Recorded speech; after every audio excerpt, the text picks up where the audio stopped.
Olá, pessoal! Para quem não me conhece, eu sou a médica veterinária, né, a doutora Mariana Coneglian.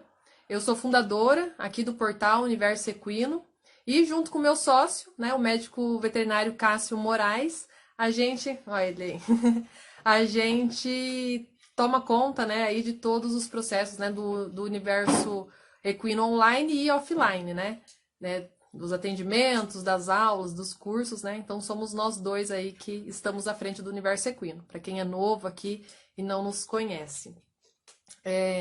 Então, mais uma vez, sejam todos bem-vindos, né? É uma honra ter todos vocês aqui conosco e vamos conversar então, né? Eu convidei vocês hoje para estarem aqui conosco hoje, 6h30, para a gente ter um bate-papo sobre síndrome cólica. Desde ontem, né, eu já deixei a caixinha de pergunta aberta nos stories, pedi para vocês mandarem por direct ou até ali nos comentários no nosso último post, para vocês mandarem as dúvidas de vocês, né, as principais dúvidas, para a gente poder, para guiar, né, que essas dúvidas iriam guiar a nossa discussão. Eu já anotei, então de vez em quando eu vou olhar aqui para o lado, porque eu deixei as perguntas de vocês ali para eu ir podendo responder. Mas eu queria, antes de começar, pedir para vocês que já estão aqui, né, mandarem também quais são as principais dúvidas, inseguranças ou medo mesmo que vocês têm quando se trata de atender um equino com síndrome cólica. Bom, uma pergunta que nós tivemos aqui, até foi uma seguidora bem antiga, nossa, já acompanha há bastante tempo, ela perguntou, falou que ela tinha não era bem uma pergunta técnica, né? Foi mais um desabafo que ela saindo da residência, ela se sentia muito insegura em fazer o atendimento sozinha. E eu vejo que essa é uma insegurança não só dela, né? Era uma insegurança minha quando eu me formei, fiz residência e também tinha um pouco de receio, né, de fazer o primeiro atendimento sozinha. Então, é uma insegurança comum e eu posso falar para vocês que isso tem solução. Eu, ao longo, né, da minha formação, o que eu busquei fazer para resolver este problema, né? Então, fui atrás de buscar, né, sempre muito conhecimento. Quem acompanha a gente aqui já há um tempo sabe disso. Eu sempre falo que a nossa principal arma é o nosso conhecimento. Então, desde que eu me formei aí, foram anos de formação, né? Pós-formação, muito mais tempo de formação depois da faculdade. Então, veio a residência, muito estágio, especialização, mestrado, doutorado, tudo isso para adquirir não só o conhecimento, mas a confiança. Uma forma da gente resolver isso é buscando conhecimento, buscando aprendizado e compartilhando isso, né? Sempre tendo ao redor, tendo perto de nós pessoas que estejam na mesma busca e busquem também, estejam nessa busca por excelência. Então, essa é a primeira dica, não é totalmente direcionada com síndrome cólica, né? Mas essa busca de educação continuada. Tá, tô vendo as perguntas aqui para evitar laminite relacionado à cólica, né? Vou encaixar aqui também. Tá, uma pergunta que teve é se é a principal doença em equinos, né? É a principal, a síndrome cólica é a principal afecção dentro da clínica de equinos. É a síndrome, é a condição que mais mata equinos até hoje, tirando só aquelas mortes por idade. Então, considerando, quando a gente pensa em doença, a doença, né, que mais mata cavalo ainda no mundo é a síndrome cólica. Então, é a mais importante e a gente tem que dar atenção, né? Então, por isso até que a gente vai conversar sobre isso. Bom, já falei um pouco, né, de como chegamos até aqui, qual o nosso propósito. Vamos começar conversando sobre síndrome cólica. Teve uma última pergunta lá nos comentários que eu vi agora antes de entrar na live e tem uma aqui também, se a passagem da sonda é ideal nas primeiras vezes, porque tem perigo de passar e piorar a situação. Na verdade, ó, era a pergunta que teve, acho que é do Matheus, lá nos comentários. E a passagem de sonda, ela é realizada em todos os casos e sempre no início do atendimento. É importante a gente passar a sonda o quanto antes. Ela tem a função não só de tratamento, né, para a gente administrar alguma coisa, mas antes disso ela tem função diagnóstica. A gente vai falar isso aqui na sequência, tem outras perguntas ali que relacionam com isso. Então, ela tem uma função diagnóstica, ela tem função para alívio da dor, porque se a dor do meu paciente é por distensão gástrica, a melhor forma de resolver o problema é através da sondagem nasogástrica. E ela tem, por último, né, a função também de uma via de tratamento. Se o animal tiver trânsito positivo, eu posso utilizar a sondagem como via de tratamento. Então, a passagem da sonda quando a gente passa a sonda? Sempre. Sempre e o quanto antes dentro do nosso atendimento. Então, acho que respondi já dois ao mesmo tempo aí. Tem perguntas aqui já mais técnicas de como aqui, né, o Anderson, como fazer a tiflocentese. Eu vi lá em cima também perguntando sobre a palpação. Então, vou seguir agora a sequência aqui que eu programei, que eu acho que já vai responder as principais perguntas de vocês, né? E aí a gente vai encaixando uma ou outra agora. Então, vamos lá. Lá na caixinha de perguntas que eu deixei ontem, né, para vocês mandarem lá as dúvidas, a campeã, a principal, foi a pergunta sobre diagnóstico, que alguns de vocês estão fazendo aqui também de forma espalhada aí, né? Se usa isso, se usa aquilo outro.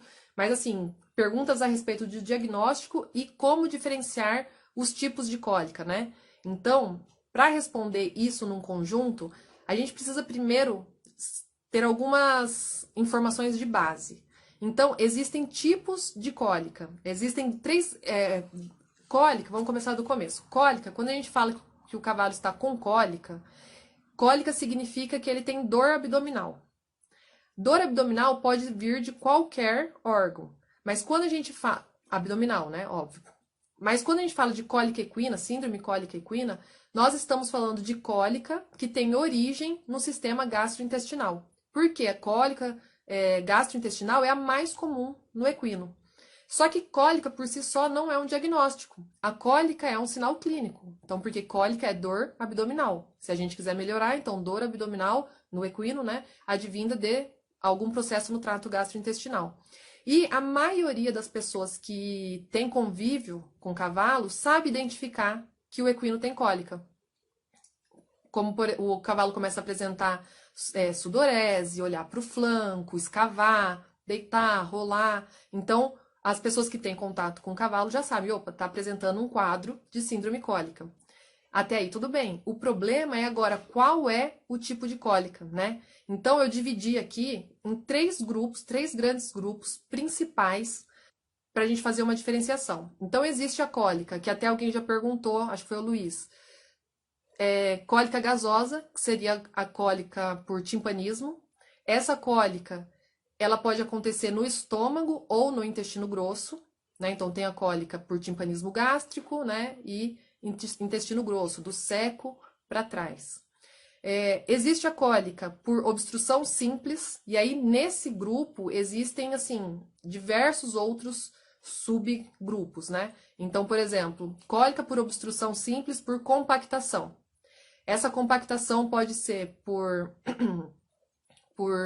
alimento. Então, por exemplo, um animal que tem alteração odontológica, está com uma falha no processo mastigatório. Esse animal pode apresentar no futuro uma cólica por compactação lá no intestino grosso. Tudo começou na boca, mas vai parar, né, lá no intestino grosso.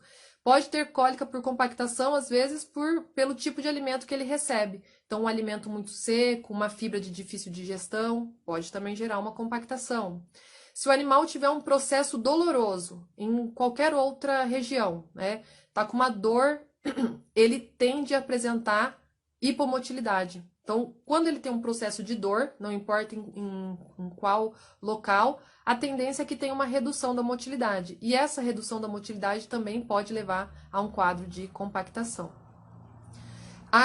Isso tudo dentro da cólica por obstrução simples. A obstrução simples ela ainda pode ser também por exemplo, em potros acontece com maior frequência, né, do que em adultos, a cólica por obstrução por bolos verminóticos. Pode ser um tipo de cólica também. A obstrução simples ela ainda pode ser por enterólito. Sablose, a D aqui perguntou, Devete. A sablose se encaixa na cólica por obstrução simples? Sim, é um tipo de compactação. Sablose é aquela compactação que tem envolvimento de areia ou terra. Então, por exemplo, um animal que recebe a ração direto no solo, coloca, não tem um coxo, coloca direto no chão. Na hora de se alimentar, ele não consegue separar, acaba ingerindo areia, terra junto, e isso vai parar lá no intestino grosso, causando uma compactação. É um tipo de cólica por obstrução simples, muito bem lembrado. Cólicas por enterólitos também são cólicas de obstrução simples, e nesse caso são cólicas que necessitam, né, normalmente de intervenção cirúrgica. Até cólica por deslocamento. Se for um deslocamento por deslocamento sem lesão vascular, então menos de 180 graus, um deslocamento mais leve, ele vai causar uma obstrução no trânsito e é considerado uma obstrução simples, ainda que tenha necessidade de intervenção cirúrgica. Diferente agora das obstruções estrangulantes, que é o terceiro grupo. Obstrução estrangulante já é uma cólica, 100% dos casos de cólicas por obstrução estrangulante vão necessitar de intervenção cirúrgica. E essas cólicas ocorrem, né, por torção, por deslocamento com torção. Então, tem a obstrução mais a lesão vascular. Então, separei em 3 grupos, né, só para a gente poder conversar um pouco. E aí a pergunta de vocês lá na caixinha de pergunta era essa: como diferenciar os tipos de cólica? Então, aqui eu coloquei 3 grandes grupos. E aí, como é que a gente faz para diferenciar, né? A hora que eu chego num atendimento, como é que a gente vai fazer para diferenciar? Nada mais do que a sequência de anamnese, a sequência semiológica, né? Então, existe uma sequência semiológica para a gente conseguir chegar nesses diagnósticos. Nem sempre a gente consegue seguir a sequência, mas é importante saber todos os passos, porque uma hora ou outra a gente tem que voltar, né, e completar toda a sequência. Então, como é que a gente vai fazer? Vamos pontuar aqui, vou falar na sequência, mas sabendo, né, isso que eu acabei de dizer, que na vida real nem sempre a gente consegue chegar na sequência. Deixa eu só ler aqui essa pergunta. Ó, esses deslocamentos sem torção, geralmente é aquelas que se resolvem indo a caminho do hospital, que seria cirúrgico, mas se resolve no caminhão? Pode ser, pode ser. Isso que a Dedesvet perguntou aqui é que acontece muitas vezes de o animal estar com cólica lá na propriedade, você não está conseguindo resolver, ou resolve já encaminhar, e quando chega no hospital o animal melhorou. E aí falam, né, brincam que é a terapia do caminhão. Pode ser nesses casos de deslocamento, mas normalmente são cólicas gasosas, cólicas por timpanismo. E aí, com o movimentar do caminhão, é como se o animal também, isso são suposições, né? Provavelmente o que acontece é que o animal é como se ele caminhasse.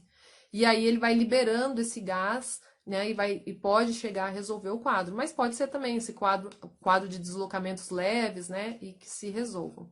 Mas vamos voltar aqui então para nosso roteiro semiológico. Então, pega papel e caneta aí para vocês anotarem, que agora eu vou falar bastante informação. Então, a primeira coisa que a gente tem que fazer é a anamnese. Como eu disse para vocês antes, nem sempre a gente faz nessa sequência. Não dá para eu ficar ou fazer tudo separadinho, como a gente aprende, né? Não dá para eu ficar batendo papo ali com o proprietário, pedindo todas as questões, tudo que aconteceu, e sendo que a cólica é uma emergência, né? A gente precisa estar atuando ali junto.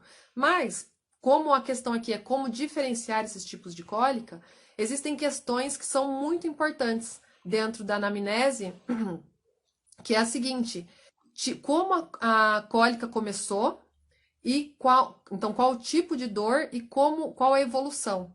Por quê? Quando a gente tem, por exemplo, nesses 3 tipos que eu coloquei para vocês, né? Cólica por timpanismo, cólica por obstrução simples e a cólica por obstrução estrangulante. Na cólica por obstrução estrangulante, a dor, né, a evolução do quadro sempre vai ser aguda. A dor começa de uma hora para outra. Então, o animal ele estava bem há poucos minutos atrás e ele começa a apresentar um quadro de dor aguda, de forma aguda.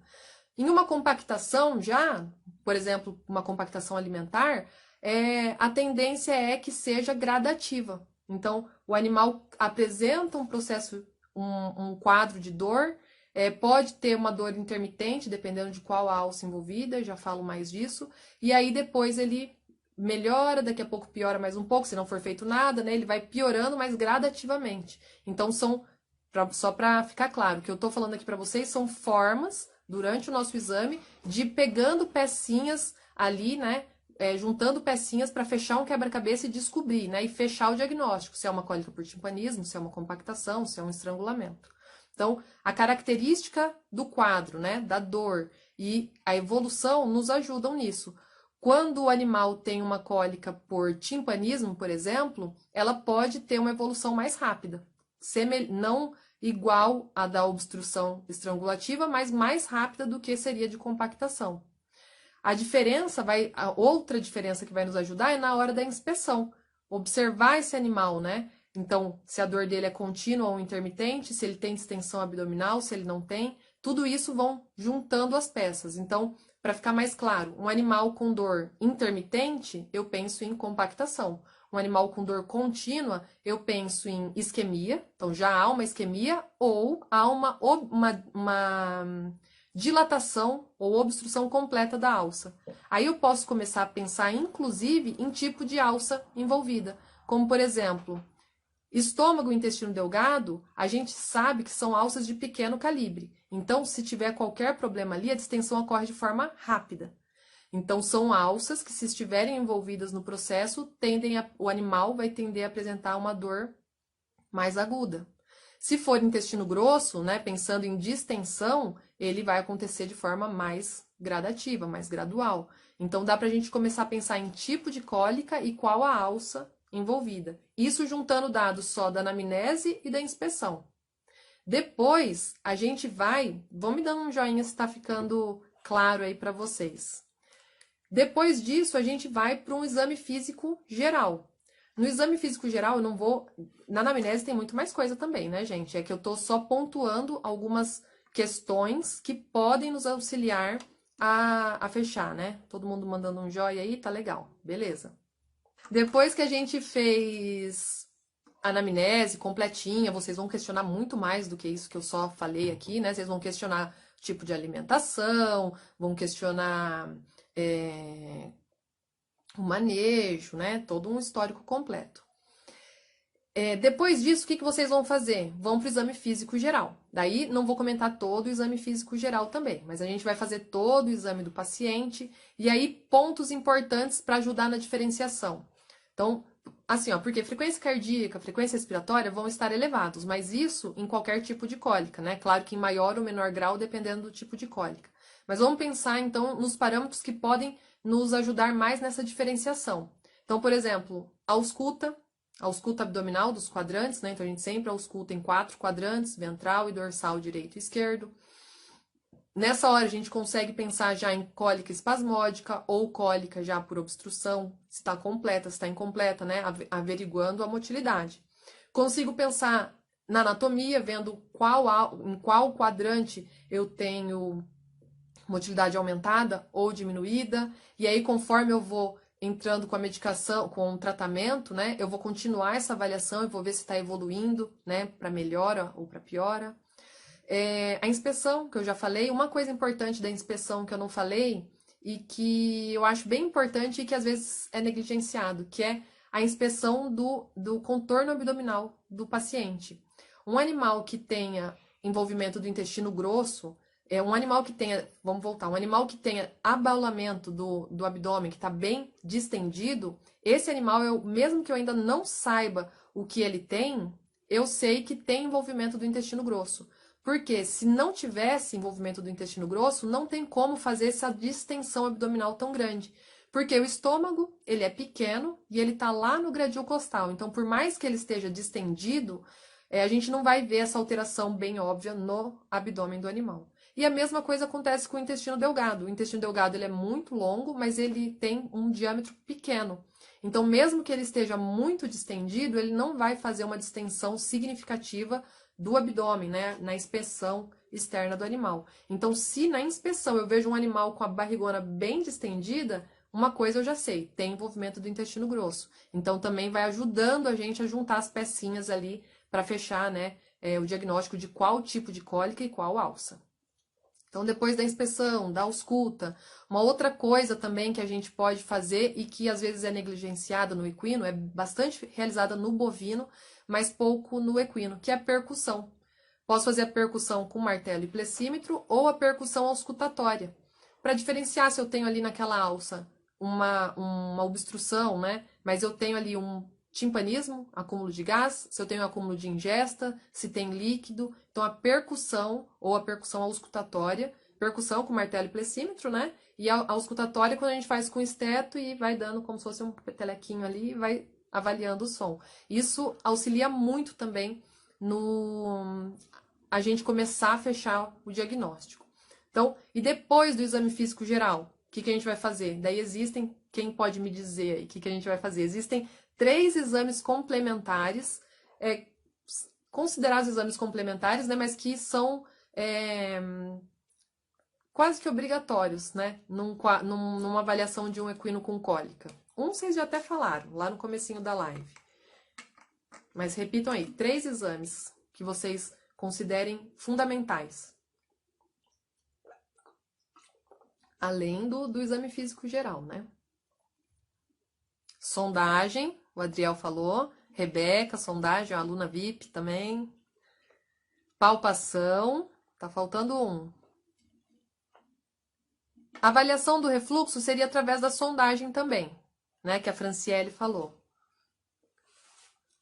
Tá faltando um, tá todo mundo na palpação e na sondagem, tá faltando um. Rai falou ultrassom. Ultrassom é ótimo, mas não é esse ainda que eu tava procurando. Ah lá, o Anderson falou paracentese. Muito bem. Líquido peritoneal. Isso aí, coleta do líquido peritoneal. Então, são 3 exames que são praticamente... A Carol falou tiflocentese. A tiflocentese já não faz parte do exame, né? A tiflocentese seria mais para a hora do tratamento, né? Se necessário, né? Então, a tiflocentese seria a punção do seco. Essa nem sempre é necessária. Daí a Gabi falou aqui, palpação retal, sondagem líquido-peritoneal. Pronto, fechou. São esses 3. Então, sondagem. Vocês perguntaram lá no começo. Falei que teve um comentário lá no feed também, perguntando sobre a sondagem. Sondagem, sempre.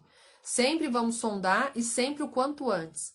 Lembra que a boa parte, mais da metade das cólicas tem envolvimento de estômago. Timpanismo gástrico, presença de refluxo, presença de conteúdo parado no estômago, e isso a gente consegue diagnosticar e fazer parte do tratamento através da sondagem. A Alana falou, a sondagem na minha região, os veterinários infelizmente não realizam normalmente, partem direto para medicação.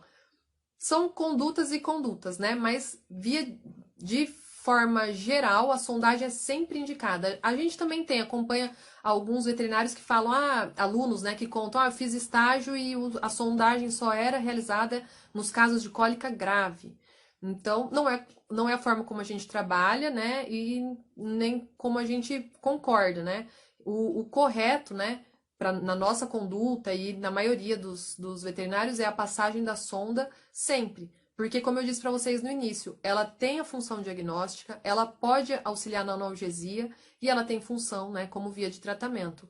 Então, se a gente tiver uma cólica que envolve estômago ou porção proximal do intestino delgado, a sondagem vai ser fundamental para me auxiliar nesse diagnóstico, né? Então, e justamente para responder aqui a pergunta de vocês, como é que eu diferencio? Bom, se você passar a sonda e já voltar um monte de conteúdo, eu já sei que tem envolvimento ou do estômago ou do intestino delgado. Como é que diferencia agora? Avaliação do pH. Se for estômago, pH ácido. Se tiver voltando o conteúdo do intestino delgado, a gente vai ver o pH mais alto, né? E aí eu já consigo pensar em tipos de cólica que envolvem estômago ou que envolvem a porção proximal do intestino delgado. Né? E aí, quanto mais conhecimento eu tiver sobre os diferentes tipos de cólica, mais fácil vai ficando. Então, sondagem, sempre. Segundo, a Franciele perguntou, qual o número de sonda que você indica? Até aqui estão as sondas. Existem diferentes tipos de sonda. A sonda mais versátil é a sonda número 11.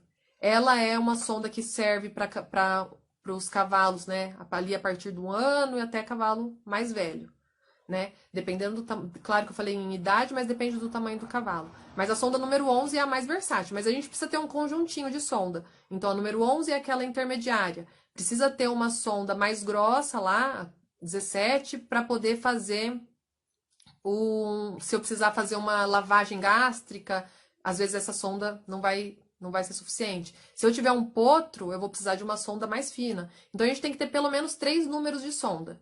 Uma sonda para potrinho, uma para o cavalo adulto e uma mais grossa se eu precisar fazer lavagem, né, e a sonda 11 entupir. Beleza, Franciele? Maia Neto mandou aqui, vai depender do tamanho do cavalo. Isso, depende do tamanho do cavalo. Mas por isso que é sempre bom ter 3 números, né? 3 tamanhos. E aí, conforme for adquirindo o seu material, aí você vai comprando, né, o conjunto completo.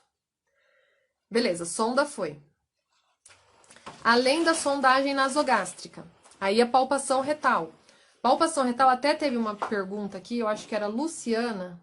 A pergunta dela era assim: como é que eu fecho o diagnóstico num potro se não dá para palpar? Se vocês viram aqui do que a gente falou, pouquinho do que a gente falou, a palpação retal ela é só um dos itens. Eu sempre coloco nas minhas aulas assim um quebra-cabeça de um cavalinho. Porque cada coisa dessa que a gente está falando, anamnese, palpação, sondagem, é uma pecinha. Então, tem casos que não dá para fazer a palpação porque é um potro, tem casos que não dá para fazer palpação porque o animal não deixa, por conta da índole dele. Então, mas não é o fim do mundo. A palpação ela é só uma das peças do nosso quebra-cabeça.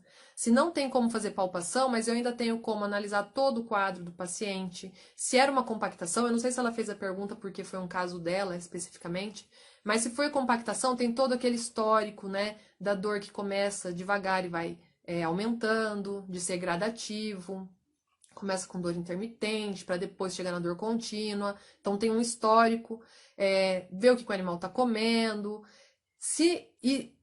Né, além de toda a história, não tem nada da história, chegou lá um paciente sem história nenhuma. Eu ainda tenho a sondagem, eu ainda tenho a coleta de líquido peritoneal, eu tenho ultrassonografia, que vocês falaram lá no começo. Então, existem outras formas, né? Se uma outra peça não encaixa, a gente tem ainda milhões não, mas dezenas de outras peças aí no nosso quebra-cabeça. Ó, o Anderson perguntou, e como realizar a palpação em animais agitados? Em animal que está muito agitado, né, provavelmente por dor, você tem que controlar a dor primeiro. Não dá para fazer palpação retal em um animal que está se debatendo, se jogando no chão de dor, porque você está colocando ele em risco e você também, né? Você pode romper o reto do animal e aí uma situação que ninguém quer passar, com certeza, né? Você piorou em muito a situação, ou você pode até quebrar o braço, né? Se machucar ali. Então, a primeira coisa, você tem que conseguir controlar a dor do animal. Existem medicações pra gente fazer um relaxamento ali, pelo menos que seja de uns 15, 20 minutos e conseguir realizar a palpação. Se ele estiver agitado, não conseguiu controlar a dor de jeito nenhum, não dá pra fazer. Daí não faz. Você sedaria para passar a sonda ou palpar em cavalos que se encontram em local onde não tem tronco, estrutura? E você está só, um caos, e não tem mais ninguém para ajudar, é isso? O Luiz colocou. Se tem gente para ajudar, não precisa. A sondagem, tudo depende, né, gente? Mas a sondagem, normalmente a gente consegue, contendo muito bem o animal, a gente consegue fazer. Então, se eu tiver 2 pessoas para me ajudar, um contendo de um lado, outro do outro, eu consigo passar a sonda. Mas lembra que o animal tem que ser, primeiro de tudo, você vai ter que controlar. Se ele estiver muito agitado, você vai ter que tentar controlar a dor através de medicação. A palpação retal, mesmo sem tronco, dá para fazer, mas sempre assim, ó. Oi, minha mãe entrou na live. A palpação retal tem que ter uma segurança. A sondagem é meio que obrigatório, não tem jeito, você vai ter que dar um jeito de passar. A palpação retal não. Se está em risco para o paciente ou para você, não realiza. Então, se você está sozinho, não tem ninguém para segurar, não tem como posicionar o animal, não dá para fazer. Muito menos se o animal já estiver deitado, caído, não façam.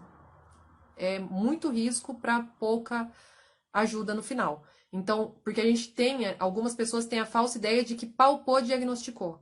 Não é. Boa parte da palpação não te dá um diagnóstico definitivo, só te dá uma ideia, né? De se o quadro é mais grave, menos grave, se tem envolvimento de tal alça ou outra alça. Algumas vezes é definitivo, sim. Eu palpo um deslocamento, palpo um encarceramento.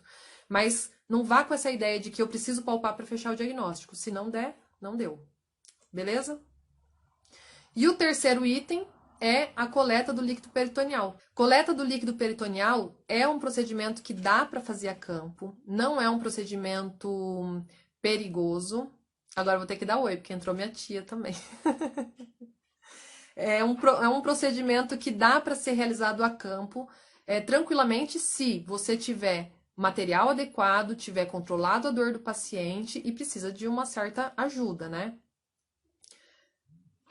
É que o Richard colocou riscos e benefícios, né? Da palpação, tem que calcular os riscos e os benefícios. A mesma coisa para a coleta do líquido peritoneal. Muita gente não coleta porque dá justificativa de que não tem um laboratório próximo, então vai fazer pouca diferença, né? Não adianta, não tem um laboratório. Tá errado.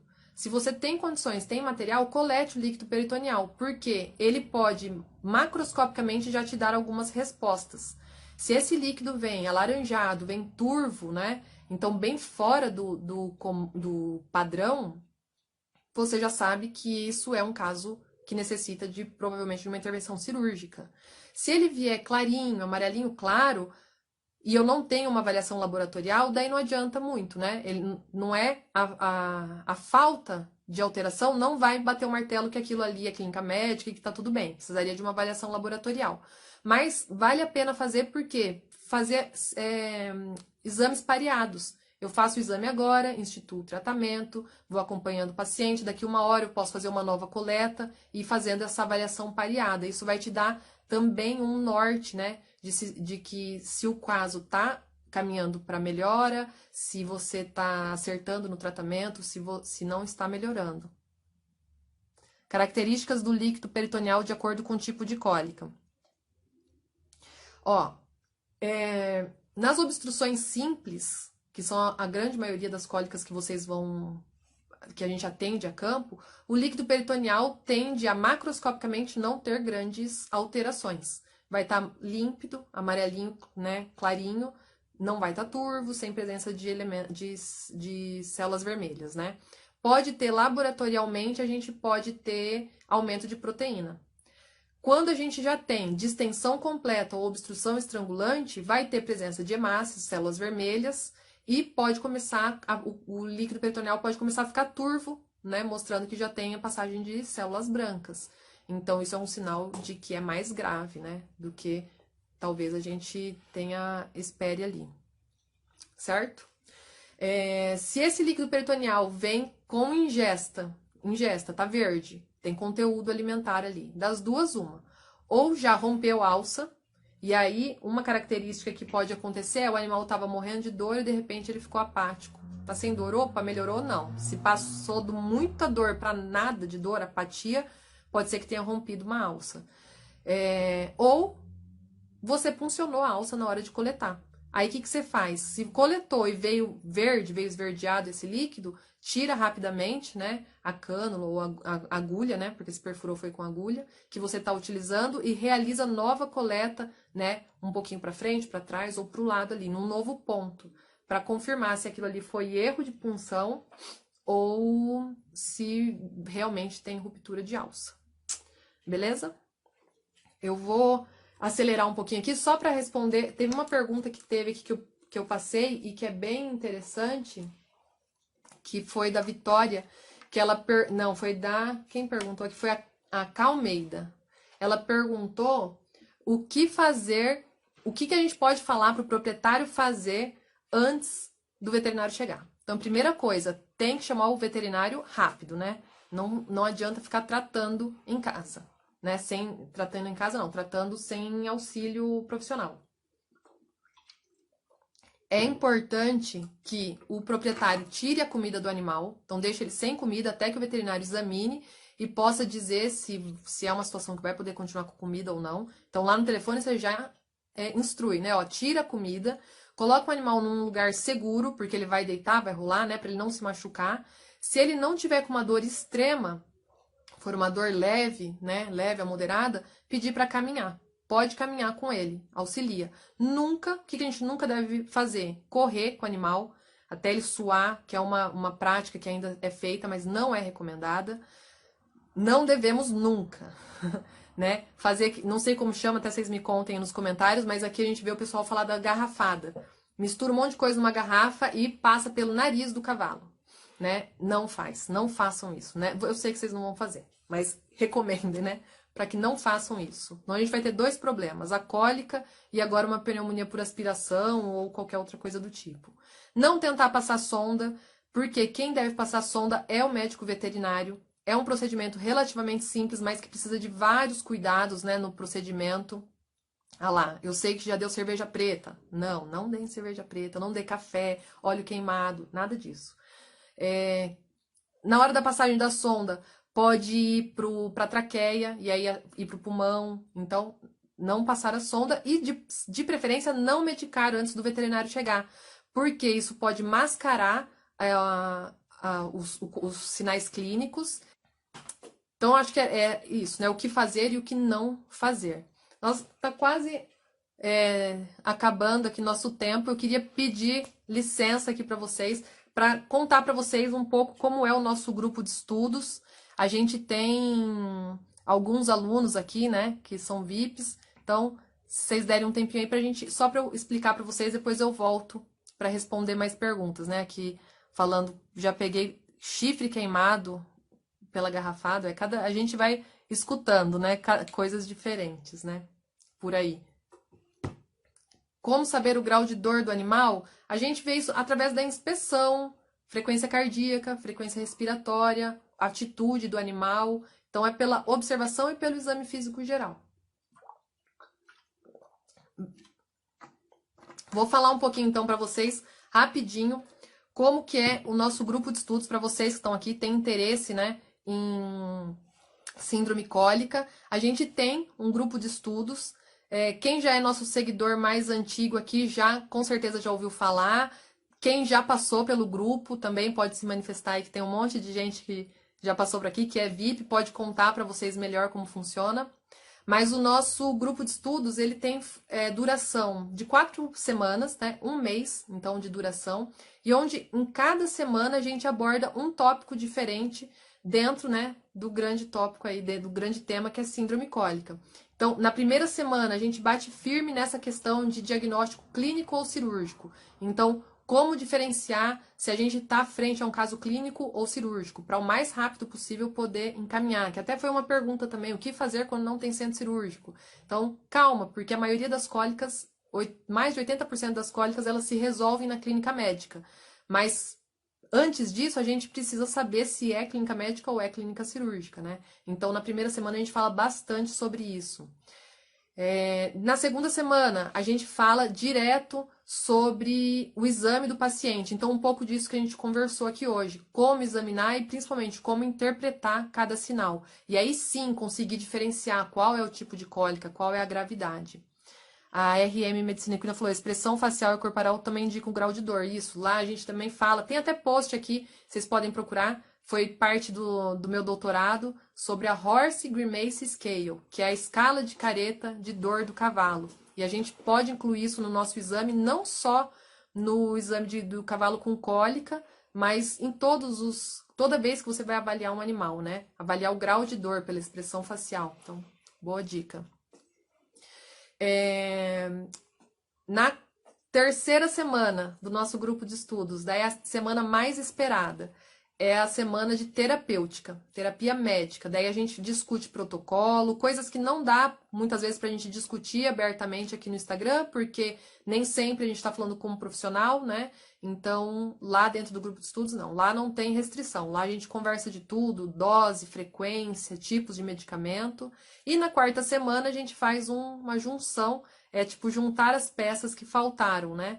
Que a gente fala mais sobre fisiopatogenia e sobre discussão de casos clínicos, né? Então, são 4 semanas com muito conteúdo, tem videoaula e tem o grupo restrito lá no Telegram, que é só para retirada de dúvidas e discussão de caso clínico. Inclusive, tem um post aí, não sei se vocês acompanharam, depois vocês voltem a hora que acabar, um post sobre cólica em animais, né? Surto de cólica em animais a pasto, do Capim Mombaça. Foi no nosso último grupo de estudos agora, um dos participantes, né? Ele pegou esse quadro justamente quando a gente estava com o grupo ativo ali, a gente discutiu bastante, e é um quadro de cólica por timpanismo, que vocês perguntaram lá no começo, em animal a pasto, né? Depois dei uma lida nesse post, tá bem explicadinho lá, e se tiverem dúvidas é só mandar lá que a gente continua conversando. Então, quem gostou do grupo de estudos, quem quer estudar um pouco mais sobre síndrome cólica, hoje é o último, agora, né? Hoje e amanhã são os últimos dias para inscrição. Dia 25, segunda-feira, a gente vai começar e vai ser o nosso último grupo, pelo menos por esse período, né? Com todos esses tópicos que eu falei. Daí nós vamos fechar, né? Já é o quinto grupo de estudos, né? De cólica. A gente quer ir para um próximo nível, vai fechar uma turma mais avançada. Então, mais para frente um pouco. Então, quem quiser se inscrever, corre que nós só temos mais 10 vagas para esse grupo. Então, quem quiser, manda um direct e a gente manda a ficha de inscrição. Mas vamos ver que perguntas que você tinha separado. Ah, tem uma pergunta aqui, ó. A Samantha perguntou lá nas perguntinhas, né, no feed, por que é tão alta a frequência de cólica nos equinos? E a Paola perguntou ali junto com ela, pediu para falar sobre o comportamento. Eu não sei se ela pediu exatamente aqui só para alunos. Não, é estudantes e médicos veterinários formados, né? Tem que ser da área, não pode ser. Tem que ser estudante ou veterinário. Acho que o Richard é veterinário já, né? Já é formado. Pode também. A Samantha tinha perguntado quais os horários da aula. Então tá, deixa eu responder algumas coisas aqui. O Alexandre foi nosso aluno no primeiro grupo VIP, né? Tá falando que o grupo VIP é top, super recomendo. Muito obrigada. Quais os horários das aulas? O Adriel perguntou. Funciona assim, Adriel. Toda segunda-feira a gente manda material para vocês estudarem. A nossa metodologia é uma metodologia de aprendizado ativo. Então, a gente manda o conteúdo para vocês consumirem. Então, são artigos traduzidos, áudios, infográfico. Vocês consomem no início da semana. Na quinta-feira, a gente libera a videoaula. Essa videoaula é gravada, então vocês podem assistir a qualquer momento. Mas importante, né? O ideal é que assista durante a semana, a semana da aula.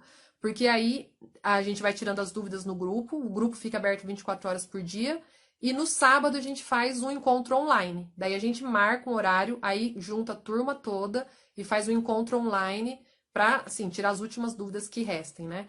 Mas esse é online, né, o encontro, mas o resto é tudo gravado, então pode assistir a qualquer momento. Manda no direct isso, a Gabi, participei do quarto grupo, vale muito a pena. E vai participar depois do avançado. Manda pelo direct do Universo Equino, manda aqui pro direct. Sou formado, Richard, pode participar. A gente gosta de um grupo bem eclético, quanto mais eclético, melhor são as discussões.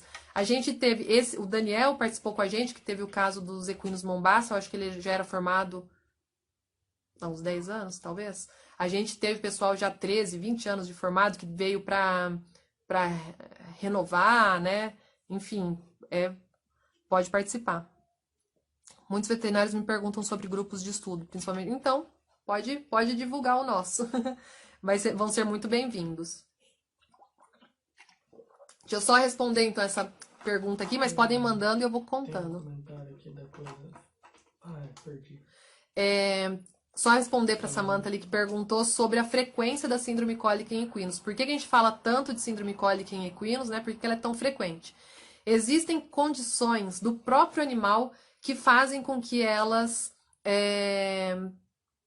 Vocês também explanam sobre as técnicas, eu consigo agora lendo, né? Sim, lá no grupo de estudos a gente explica todas as técnicas certinho, tira dúvida, faz vídeo, manda foto, aí lá é para discussão mesmo. A Dedsvet perguntou. Por que é tão frequente síndrome cólica em equinos? Parece que o cavalo foi feito para ter síndrome cólica, né? Ele tem estômago pequeno, ele não vomita, né? Se cair alguma coisa ali que fez mal, não tem como ele jogar para fora. Ele tem durante todo o trato gastrointestinal porções onde há uma redução do diâmetro que predispõe à obstrução. Ele tem intestino delgado muito longo, que predispõe à torção, a deslocamento, a mesma coisa com cólon ventral e dorsal esquerdo. Então, a própria anatomia dele parece que já predispõe ao problema. E aí vem a questão do comportamento também, que a Paola perguntou. Uma condição normal, o equino ele vai pastar e andar praticamente o dia todo. E a partir do momento em que a gente encocheira o animal, a gente restringe o movimento e deixa ele comendo, não come o dia todo, come em pequenos horários, né, grandes quantidades. Então, esses são alguns dos fatores que fazem com que a cólica seja tão frequente em equinos, né? Se pode mandar, isso, manda no nosso direct. Quem quiser fazer parte, já manda no nosso direct. Separou mais perguntas aí? Teve uma que eu perdi aqui, também foi aluna, que falou que vale muito a pena. Mas eu perdi, caiu. Quem mais? Jejum. Mandem aí as questões agora. Tem tempinho que nos resta, a gente faz o Maia Neto. Mandei lá. Beleza, acabando a live, a gente já vai lá pegar os 10 primeiros, né, que mandaram, que só tem 10 vagas. Rodrigo chegou também, foi nosso aluno VIP. Depois, quem quiser, lá nos últimos posts tem o depoimento do pessoal que já passou por aqui. Quem quiser conhecer um pouquinho mais, entender um pouco mais, pode ir perguntando para essa galera que já passou com a gente aqui, o que eles acham. A Lana tem que correr a fazer a inscrição. A Lana já fez pré-inscrição, não fechou, estão acabando as vagas. Vocês usam sulfato de magnésio? Sulfato de magnésio para quê, no caso? Richard, melhora aí só.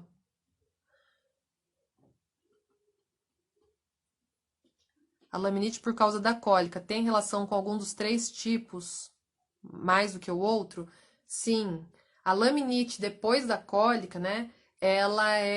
Normalmente ela ocorre nas cólicas que envolvem algum grau de endotoxemia. Ou, por exemplo, nas cólicas que têm obstrução, né, lesão vascular.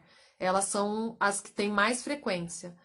Cólicas por compactação são as que menos levam a um quadro de laminite, né? Então, normalmente são as estrangulativas, ou, por exemplo, após a duodenojejunite proximal, também é bastante comum. Tem? Pode falar. Animal timpânico, do João Batista. Vi aqui. Animal timpânico tem dificuldade para sondar? Quando a gente pode ter dificuldade para sondar? Quando o estômago está muito distendido. Quando o estômago do cavalo está muito, muito, muito distendido, ele pode sofrer um leve deslocamento. O estômago do cavalo não torce, mas ele pode deslocar. E aí o cárdia, né, fica um pouco deslocado e a sonda fica difícil de passar. Nesse caso, a gente pode usar uma solução com lidocaína na ponta da sonda ou uma infusão de uma solução morninha com lidocaína e pode facilitar. Como hipertônica, via sonda em caso de compactação de colo. Sim, seria um laxante salino, né? A gente usa em alguns casos bem específicos. Para usar uma solução hipertônica, né, o laxante salino, o animal já tem que estar hidratado, porque senão corre o risco da gente desidratar ainda mais esse paciente. Então, normalmente, a gente só usa junto com a superidratação. Para o Richard, que perguntou aqui. Deixa eu ver se tem mais perguntas que vocês tinham. Teve uma pergunta lá nos comentários. Vou fazer aqui. Foi a Ana Lu e a Sabrina, que perguntaram sobre a medicina integrativa, né? A Ana Lu perguntou de acupuntura, mais 3 minutinhos para eu responder essa. Se dá para a gente usar acupuntura ou medicina integrativa no caso de síndrome cólica? Dá para usar. Então, existem pontos de acupuntura, para quem não sabe, né? Eu trabalho com acupuntura também. Então, existem pontos de acupuntura que podem estimular a motilidade, que podem auxiliar, né, no controle da dor. Existem técnicas para deixar o animal também para controle da dor, para deixar o animal mais calmo. Então, a medicina integrativa, ela pode sim auxiliar. Nesse caso, a gente não costuma usar eu nunca usei, pelo menos, como terapia única. Só acupuntura para tratar um caso de cólica. A gente usa como uma terapia complementar. E, inclusive, é isso que a gente prega aqui, que é a medicina integrativa, que é a medicina equina de excelência, né, que a gente fala, que é utilizar todas as opções que nós temos, né, de diferentes tipos de medicina e oferecer para o nosso paciente, independente se eu trabalho com aquela técnica ou não. Então, saber quem trabalha para poder oferecer. Então, no nosso caso, como a gente trabalha com acupuntura, com homeopatia, com ozonoterapia, além da terapia convencional, a gente associa sim. Então, dá para usar em quadros de cólica. Se eu uso só isso, não, uso associado. Tem outras situações onde a gente pode usar só acupuntura, só homeopatia, né? Mas em casos assim de emergência, eu costumo usar essas terapias como complementar, não como terapia única, né? Que foi uma das perguntas que nós tivemos aqui. Tá acabando o nosso tempo, acho que tentei responder o máximo de perguntas aqui, né, do pessoal que participou. Se o uso de laxante via retal e sonda. Última pergunta. Via retal não só vai adiantar se o animal tiver com uma obstrução lá no reto, né? Normalmente a gente não usa via retal, a gente usa via sonda. Só que o animal tem que ter trânsito positivo, então, mas a gente utiliza, né? Só que tem que conhecer os tipos de laxante e conhecer o tipo de cólica que o animal está apresentando, mas a gente usa. Dá para usar assim pelas duas vias, tem que saber o porquê que está usando cada uma. Mas acho que é isso, pessoal. Tentei responder aqui a maioria das perguntas de vocês. Não esqueça, quem não fez o post lá na hora da sonda, faz agora. Faz um post aí para ganhar o bônus. Marca a gente no Stories que a gente vai mandar um bônus para vocês. E quem quiser fazer parte do nosso grupo de estudos, manda no direct. Vamos finalizar, né, as inscrições. E vão ter outros grupos vindo por aí. Fiquem sempre ligados. Também aluna, Vitória. Ah, Vitória, para mim as respostas, para mais respostas, inscrevam no grupo de estudos. Isso aí. A Vitória já está inscrita no grupo de estudos. Muito bem.